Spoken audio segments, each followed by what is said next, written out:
আজ অমাবস্যার রাত, আকাশ ভেঙে বৃষ্টি নামছে। গাড়ির উইন্ডশিল্ড ওয়াইপার দুটো যেন পাগলের মতো এদিক ওদিক করেও সামনের রাস্তা ঠিক পরিষ্কার দেখাতে পারছে না। নীলাদ্রি স্টিয়ারিংয়ে হাত শক্ত করে ধরে বসেছিল। অফিসের কাজে আটকে গিয়ে অনেকটা রাত হয়ে গেছে। কলকাতা ফিরতে ফিরতে ভোর হবে এটা নিশ্চিত, কিন্তু এই শর্টকাট রাস্তাটা নেওয়া বোধহয় ভুলই হলো। জায়গাটার নাম নিজুমগড়। নামটা সার্থক। গত 10 কিলোমিটারে একটাও জনমানুষ বা বাড়িঘর চোখে পড়েনি।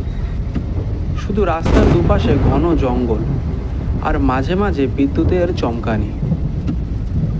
হঠাৎ গাড়ির ইঞ্জিনটা দুবার অদ্ভুত শব্দ করে বন্ধ হয়ে গেল। ধ্যাত্তেরিকা, এই সময় গাড়িটাও বন্ধ হওয়া দরকার ছিল। আর একবার গাড়িটা স্টার্ট করার চেষ্টা করি।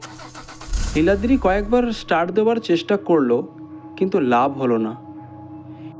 হ্যাঁ, গাড়ির হেডলাইটটা নিভে গেল। না, এই যা হলো, মনে হয় বাড়ি ফিরতে আরো দেরি হবে। হেডলাইট নিভে গিয়ে চারপাশটা যেন আরও গাঢ় অন্ধকারে ডুবে গেল। এক কাজ করি, বাড়িতে ফোন করে জানিয়ে দিই। হ্যাঁ, ফোনেও কোনো একটা পর্যন্ত টাওয়ার নেই। মোবাইলে নেটওয়ার্ক চেক করলো, টাওয়ারে কোনো চিহ্ন মাত্র নেই। উপায় না দেখে সে টর্চটা নিয়ে গাড়ি থেকে নামলো। বৃষ্টির ঝাপটায় মুহূর্তেই ভিজে গেল। আজ কাজের জন্য কলকাতায় পৌঁছাতে বোধহয় ভোরই হয়ে যাবে। সামনে একটা শর্টকাট রাস্তা আছে, এখান দিয়ে যাই। টর্চের আলো ফেলতেই দেখলো রাস্তার বাদিকে জঙ্গলের ভেতরে একটা সরু মাটির পথ চলে গেছে, আর সেই পথের শেষে আবছা অন্ধকারে দাঁড়িয়ে আছে এক বিশাল পুরনো আমলের বাড়ি। বাড়ি বলা ভুল হবে, একটা ভগ্নপ্রায় জমিদার প্রাসাদের কঙ্কাল যেন। কিন্তু অদ্ভুত ব্যাপার হলো, সেই প্রাসাদের দোতলার একটি জানালায় টিমটিম করে একটা আলো জ্বলছে। নীলাদ্রি বুকে অনেকটা সাহস সঞ্চয় করে সেই কাদা ভরা পথ ধরে এগোতে লাগলো। যত কাছে যাচ্ছে একটা ভ্যাপসা পুরনো গন্ধ তার নাকে আসছে। গেটের কাছে পৌঁছাতেই দেখলো মরচে ধরা বিশাল লোহার গেটটা হা করে খোলা রয়েছে। ভেতরে ঢুকে বিশাল বারান্দায় উঠল সে। দরজায় কড়া নাড়তেই একটা কর্কশ শব্দ প্রতিধ্বনি তুলল ভেতরে।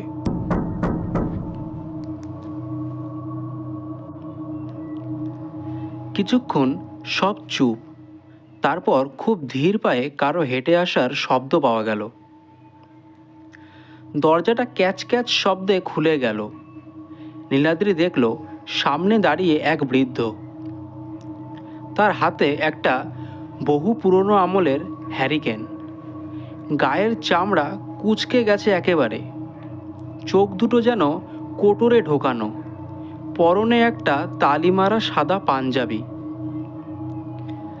নীলাদ্রি বৃদ্ধটাকে দেখে একটু অদ্ভুত মনে হলো।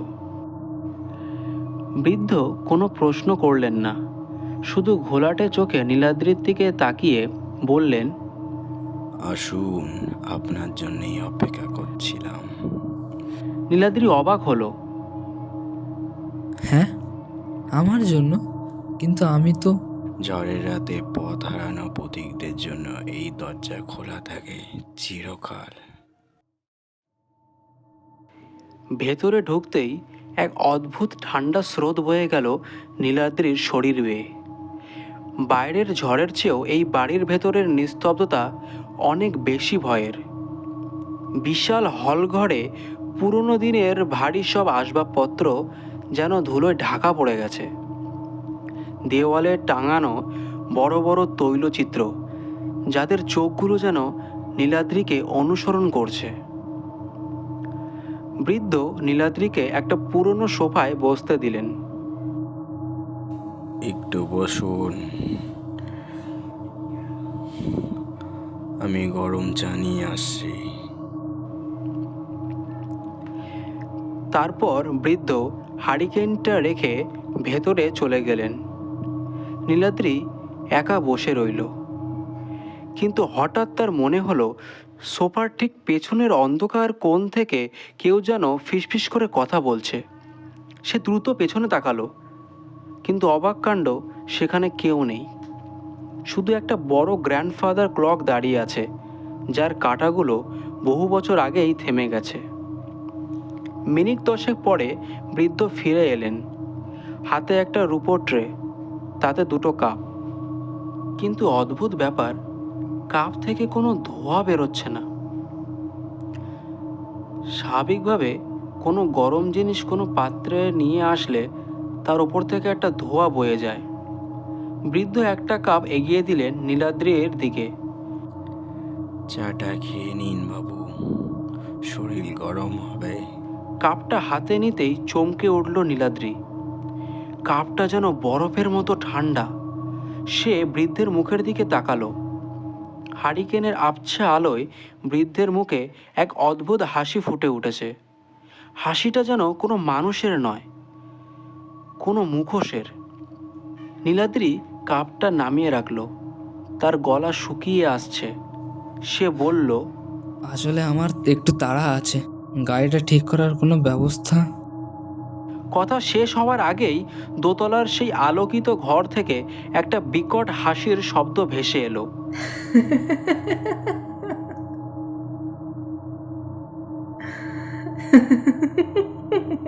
কোনো মহিলার হাসি। হাসিটা তীব্র থেকে তীব্রতর হতে লাগলো, যেন কেউ সিঁড়ি বেয়ে দ্রুত নিচে নেমে আসছে।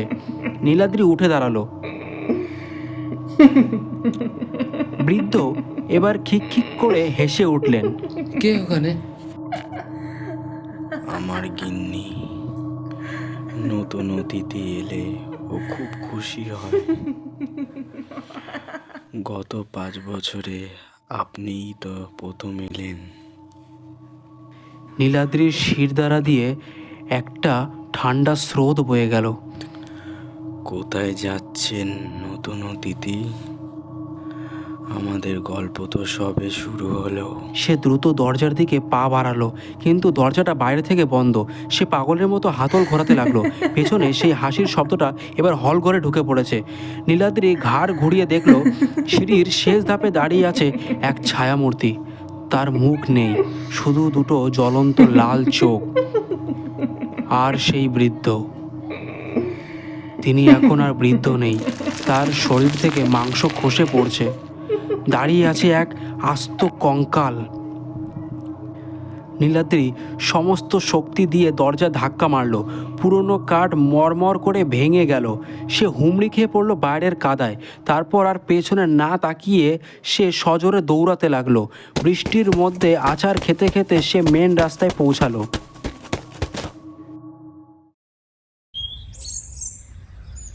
এখন ভোরবেলা।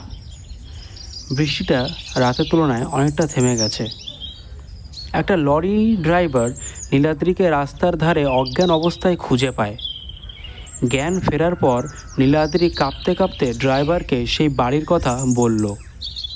ড্রাইভার সব শুনে অদ্ভুত দৃষ্টিতে একবার নীলাদ্রির দিকে তাকালো। কোন বাড়ির কথা বলছেন দাদাবাবু আপনি? ওই জঙ্গলে কোথাও পুরনো জমিদার বাড়িটি? ওখানে তো নিঝুমগড়ে জমিদার পুরো বাড়ি ছিল। শুনেছি 50 বছর আগে এক অমাবস্যার রাতে জমিদার তার স্ত্রীকে খুন করে আত্মহত্যা করেছিলেন। তারপর থেকে ওই বাড়িটি অভিশপ্ত। ওখানে তো দিনের বেলাও কোনো লোক যায় না, আর আপনি রাতে? নীলাদ্রি দূরে জঙ্গলের দিকে তাকালো। দিনের আলোতেও জায়গাটা অন্ধকার। তার মনে পড়ল বৃদ্ধের সেই শেষ কথাগুলো। গত 5 বছরে আপনিই তো প্রথম এলেন। সে দ্রুত নিজের পকেটে হাত দিল। কাল রাতে ওই বাড়ি থেকে বেরিয়ে আসার সময় তাড়াহুড়োতে সে কিছু একটা তুলে এনেছিল। সেটা একটা পুরনো মরচে ধরা চাবি, আর তার সাথে লেগে আছে একটা টুকরো পোড়া কাপড়ের অংশ।